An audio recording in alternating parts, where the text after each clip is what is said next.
What's up, geeks and gamers? It's Odin coming back with a box office breakdown for this past weekend, which finally sees Avatar: The Way of Water getting knocked out of the number one spot domestically with Knock at the Cabin from M. Night Shyamalan Ding Dong, and also a film, 80 for Brady, which from all I can tell from the marketing for the film is about a bunch of 80-year-old women who are thirsty for Tom Brady. Again, I guess that is appealing to a certain demographic because it too also was able to finally defeat Avatar 2. Now, of course, let me just put that out there for the record that film has been out for a good, 8 weeks? So it's about time for a movie to finally make just enough money to be able to knock it off. I mean, it really isn't that impressive of a feat to do that at this point because it has been out for as long as it has. And it's really more impressive that Avatar: Way of Water is continuing to make as much money as it is 8 weeks or so out from its initial release than it is for these films to be knocking it off. But hey, we do still finally have now a new number one and new number two at the domestic box office. So let's go ahead and dive into these numbers so I can tell from this headline from Deadline. Knock at the Cabin wins the weekend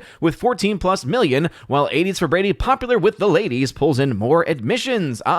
Tony trying to play with those numbers there. Very fun story. And also yet another fake record being broken because remember, these numbers are not adjusted for inflation, and I know that that word triggers a bunch of you. Inflation, but it is important nonetheless because numbers of ticket sales are actually more important than the actual overall number itself because $1 billion today used to be something very different. It kind of goes back to, in my way of thinking about this, Austin Powers. Remember how in the Austin Powers movies, they were like, I want $1 million, and it used to be that was a lot of money, and then he goes into the future, he says, I want $1 million, and they're like, oh, that's just so funny, and then they changed it to $100 billion because, hey, guess what?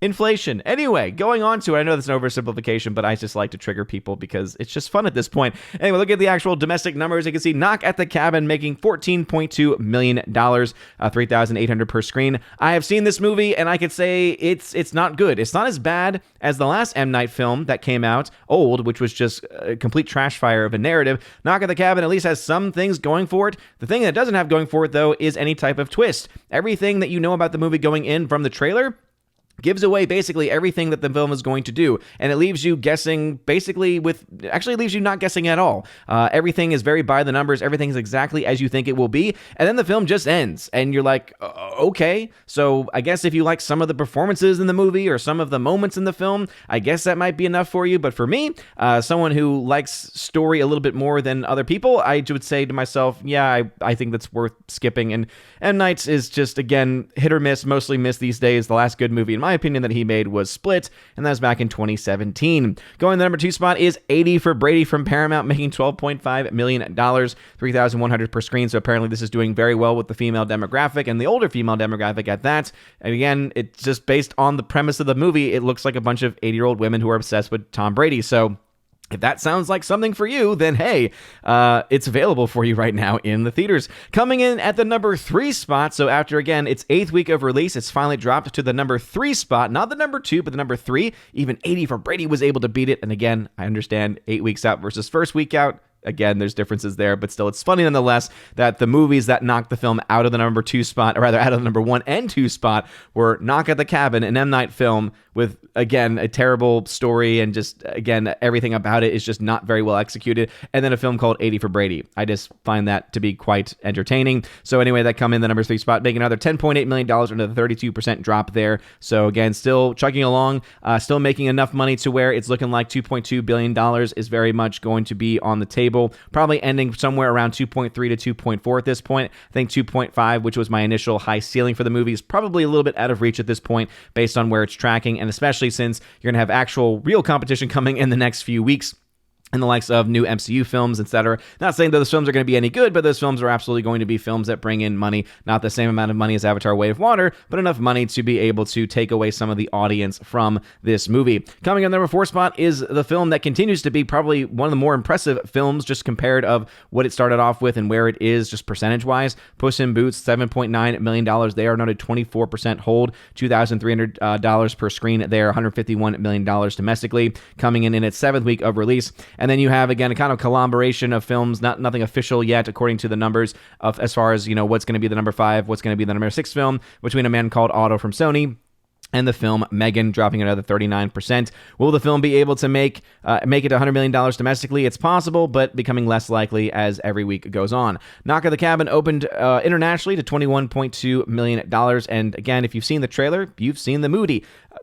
You've seen the movie. 80 for Brady. That image, I think, says it all. If that is the kind of film that you want to go see, hey, you go right ahead and go see it. Made $12.5 million, no international audience really to speak of at this point in time. Avatar: Way of Water, $2.1 billion. So this film continues to be a huge, massive juggernaut here in the international marketplace. I'm still tracking the domestic battle between this film and Top Gun Maverick. And so if you want to see that battle at a little bit of a closer range, go check out my channel, OMB Reviews, for my box office breakdown there, where I will do the comparison between those two films, because it is interesting to see where these two films end up domestically, right? Whether Avatar: Way of Water is able to match what Top Gun Maverick did, or whether it's going to be able to exceed it. Right now, it's still too early to tell because of how the films are performing. Right now, you have Top Gun Maverick performing on most days better than where this film is at the same point in its release. But you also have Avatar having a much stronger head start than Top Gun Maverick did as well, and also, of course, a much wider profile, and so it's going to be interesting to see exactly where those films end up. Puss in Boots at $350 million worldwide. Again, very impressive numbers here. Really, the question is going to be, how much money will it make? Will it be able, it'll definitely cross $200 million internationally. Will it be able to get to the 350, or, to 375, 400? I think probably 375 is much more likely of a scenario at this point in time. But just like I have called out with other films, this film also did have a China footprint, $6.7 million, so not a whole lot of money to the CCP, but still giving it nonetheless. But again, I will call out that every time I see it, and let's just go ahead and see what the latest numbers are. $244.7 million to the, again, Communist Party, 75% of that going to the Communist Party of China. So both of these films, not good in doing those dealings, but much worse for Avatar with the amount of money that they're giving to a government that has various human rights violations. A Man Called Otto continuing to make $83.4 million worldwide. Megan at $154.2 million, and the film Missing, $23 million there. Going into the charting, because we all like to do some box office charting, you can check that out over at ombreviews.com, where you can find this and also a plethora of other information, including comparing other films in the MCU and DCU and other things like that, Star Wars films too, adjusted for inflation, because some people think I have only done that ever for only for Avatar, and yet if you were actually to go to my website, you would actually see, wait a minute, not only do I have, oh, wait a minute, this is from a while ago, actually, that I updated this chart here. Oh, wait, I adjusted for inflation at that point. Wait, Marvel movies? Oh, wait, I adjusted for inflation then. That was back in 2022, July of 2022. Huh, interesting.